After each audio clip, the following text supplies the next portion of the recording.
Welcome back to The Explainer. So, as I was digging into the research for today, I stumbled onto something absolutely fascinating.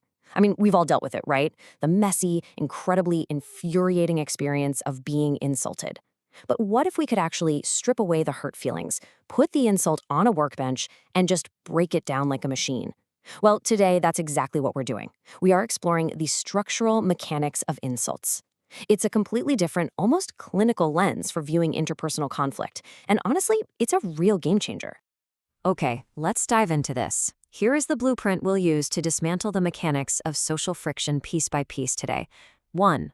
The defining axiom of harm. 2. The architecture of an insult. 3. Active versus passive vectors. 4. The matrix of harm. And 5. Analyzing your social friction. Let me start by asking you a question that honestly might sound a little bit strange at first. Have you actually been insulted? Now, obviously, we all know the sting of an argument, the utter frustration of being talked down to, or the real pain of just being ignored. But I want to challenge your perception right out of the gate here. Was what you experienced structurally an insult, or was it just a dialectical failure? Meaning simply a breakdown in communication. Let's figure out the difference. Section 1. The defining axiom of harm. Separating an insult from a statement. So the fundamental baseline requirement for classifying any communicative friction as an insult is the presence of harm. An insult literally cannot exist in a vacuum of impact. Think of harm as the kinetic energy that transforms a totally neutral dialectical failure into a really aggressive structural action. If someone refuses to engage with you or they forcefully push their own concepts, but it inflicts absolutely zero measurable psychological, social, or conceptual damage on you, well, it completely ceases to be an insult.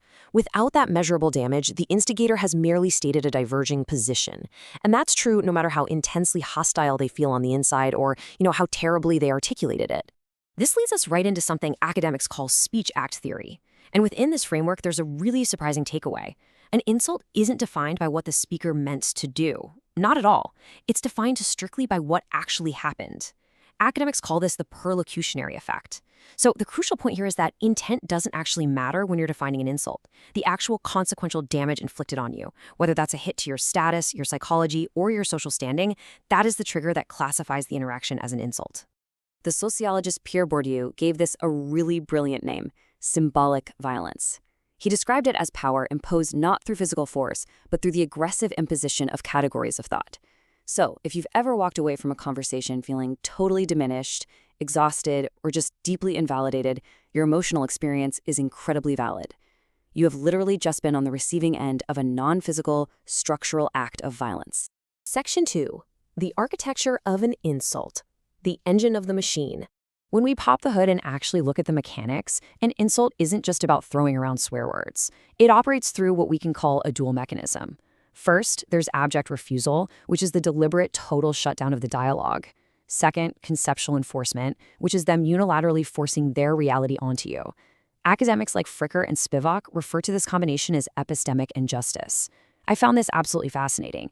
It is essentially epistemic erasure. They are literally overwriting your reality and stripping you of your agency and your right to be heard as a valid voice. When this dual mechanism fires up, the mutual pursuit of truth is just destroyed. It gets replaced by a rigid, immovable power dynamic. This dual action acts as a really hard boundary, structurally disqualifying you as a legitimate knower in that space. If you've ever felt entirely invisible in an argument, like you were just talking to a brick wall, this is exactly why. Section 3. Active versus passive vectors. The delivery systems. Okay, let's move to and see how this builds, because the enforcement of concepts and the refusal to engage happen on a sort of structural spectrum. On one side, we have the active insult. This is a highly kinetic, weaponized vector. It's an explicit, loud denial of your concepts for absolutely no basis. It completely lacks what we call interrogative scaffolding, meaning there's no why or how being offered. It's just someone loudly replacing your reality with their own ego-driven static noise. Basically, think of your standard internet comment section, right? On the flip side, we have the passive insult. Now, this achieves the exact same structural result, the refusal and the enforcement, but it does it through an enforced void. It uses withdrawal, omission, or weaponized apathy to get the job done. Now, this is where it gets incredibly insidious.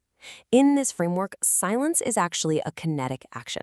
By completely ignoring your proposed concept, the instigator passively enforces their own concept that your contribution is totally worthless. Clinical psychology calls this stonewalling, and in international relations, they call it diplomatic bypassing. It's essentially the ultimate left on read. It operates by dialectical starvation. It forces you to expend all this energy shouting into a void, which causes immense conceptual fatigue and emotional exhaustion, all without the instigator ever having to lift a finger to deploy an active defense. Section 4. The matrix of harm, intentional versus unintentional. So remember earlier, we established that perlocutionary harm is the baseline requirement for an insult. But by evaluating whether that harm was a highly calculated goal of the instigator, or just a really messy, accidental byproduct of their actions, we can categorize the social friction perfectly. By intersecting the structural vector, whether it was active or passive, with their intent, we map the exact nature of the hostility we're dealing with. Now, what's really interesting about this matrix is how clearly it lays out human behavior. We've basically got 4 distinct quadrants here. Up top, we cross-reference active vectors with intentional and unintentional harm. And on the bottom, we do the same for passive vectors. Let's walk through exactly how to decipher this, because having this kind of framework in your back pocket is a total game changer.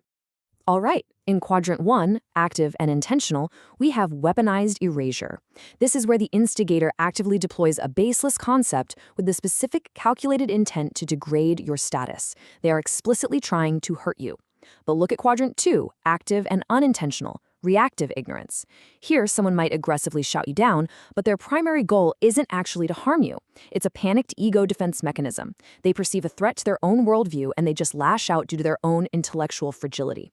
The harm to you is, well, collateral damage. Down in quadrant 3, passive and intentional, we have weaponized apathy. This is deliberate, clinical stonewalling. They know you need engagement and they withhold it as a form of covert punishment.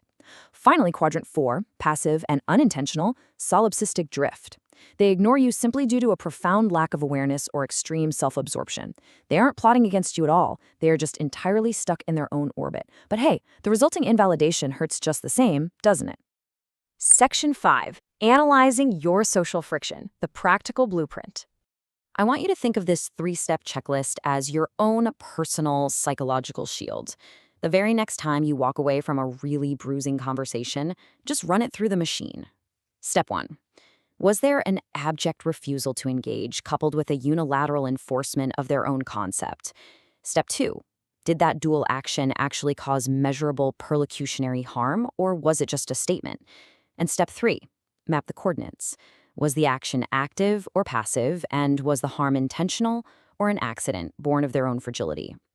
Mapping these coordinates takes the social friction out of the messy realm of personal emotional grievance and places it firmly into cold structural analysis. It helps you take your power back. I want to leave you with this provocative thought. Think back to the last major argument or conflict you had that really truly got under your skin. Actually, scratch that. Don't think about what they said. Think about how the machine operated.